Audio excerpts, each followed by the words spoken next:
We are all here today to demand that Nigeria releases these detainees and drop the charges. That's right. That's right. And we are going to hear from a number of elected officials, Black elected officials, who are going to talk about this issue from the perspective of being Black people who really care about our motherland, the African continent.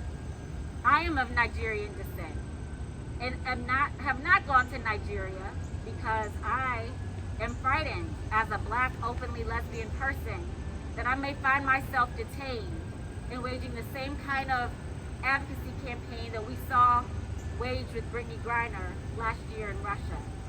There are a number of other Black Americans who wish to be able to spend their time getting to know about the countries that our families were stolen from centuries ago, but cannot simply because of who we love and how we dress. I'm going to pass this megaphone over to our first speaker, a member of our Good Trouble network of Black, LGBTQ+, and same gender loving elected officials, Maryland State Delegate Gabriel Acevedo.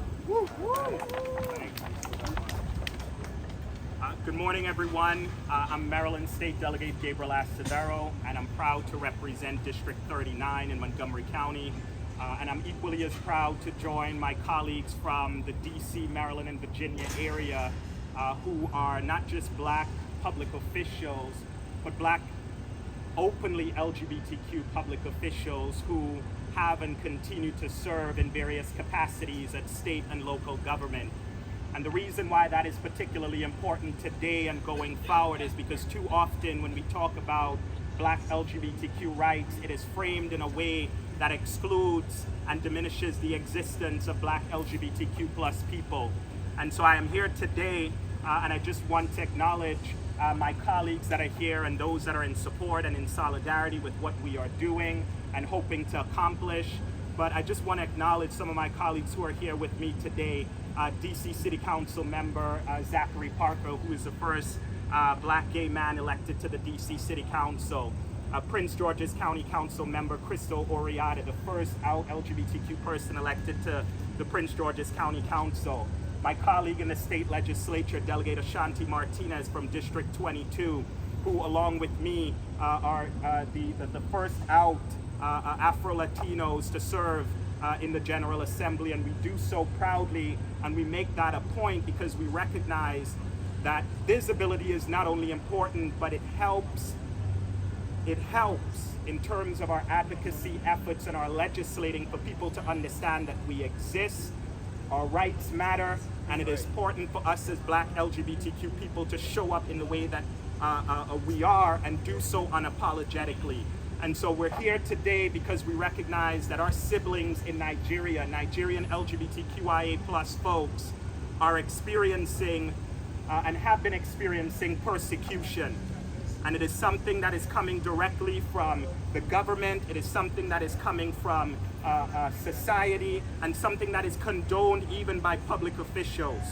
What we saw with the recent arrests and detention is not just a violation of people's rights with this unjust arrest, but the parading of LGBTQIA+ folks before the media as if Nigerian law enforcement officials had actually accomplished some sort of a public safety measure. Let's be clear, LGBTQIA+ folks, queer Nigerians are not a threat to Nigerian identity or national security, but Boko Haram is. And if we were to spend as much resources and time on building a more democratic and free society, we could truly live up to those ideals that we so often hear about from African leaders. And so we're here today as Black LGBTQ lawmakers in the United States to use our voices, to leverage our positions, to apply the necessary pressure on our federal elected officials to call out Nigerian officials for what they're doing, to call out the state of affairs and LGBTQ rights in Nigeria, but to also call for greater support for folks who are doing this work so that they're able to survive and thrive as well, because that is equally as important as any sanction or any economic policy or any kind of an action that the State Department can take. We need to ensure that we're protecting LGBTQ rights. And so what you're going to hear from my colleagues today are a number of demands that we have in addition to the immediate release of all presumed and known LGBTQ folks who were arrested after attending a same-sex wedding. What we are calling for is a greater recognition of human rights, not just in Nigeria, but across Africa, because we recognize that the proliferation of anti-LGBTQ laws is not just happening in Nigeria, but in other countries as well, that a number of us, as people of African descent, can trace our roots to. So this work that we're doing here today, it is not being done by any Western LGBTQ advocacy group. It is not, black LGBTQ folks are not a figment of white men's imagination. We are not a fad. We are not some Western concept. We exist. We've been here and will continue to be here to hold governments like the Nigerian government and officials and others accountable for what it is that they're doing.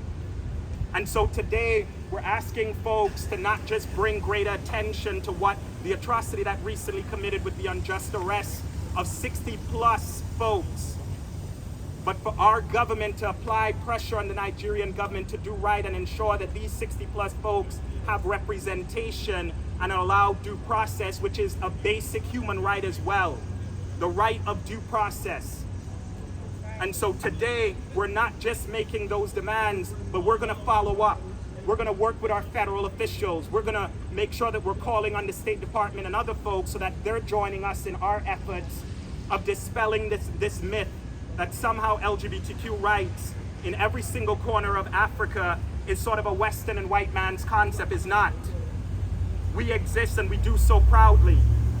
And we will continue to criticize state legislatures across this country that criminalize black LGBTQ folks, but that does not stop us from calling out foreign governments who do the same to black LGBTQ plus folks wherever they live across the world. And so with that, I am proud to pass this podium to my colleague in Prince George's County, to share some remarks, not just on why she is here, but also the important work ahead. So thank you all.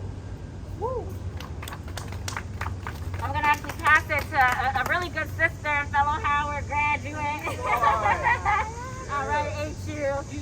Yeah, so good to see you, a fellow Prince George's County Councilwoman, Crystal Oriana.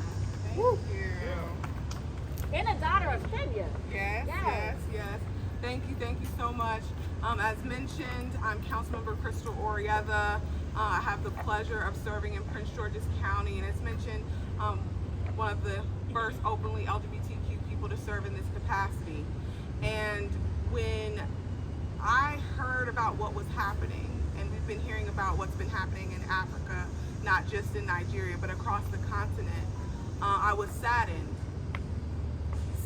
because for me, I am American, but I'm also African. I'm first generation. My dad was born and raised in Kenya. And like my colleague mentioned, for some reason there's a lie. There's a lie that's been spread, not just across Nigeria, but across the continent and in the US, that the LGBTQ movement is a white movement.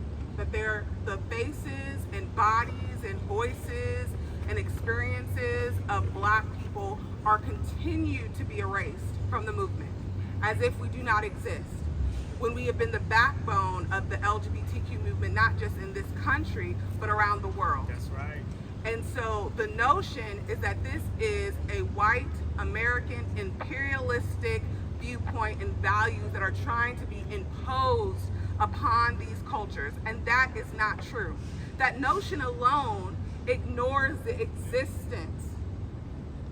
mere existence of their own people and their own communities.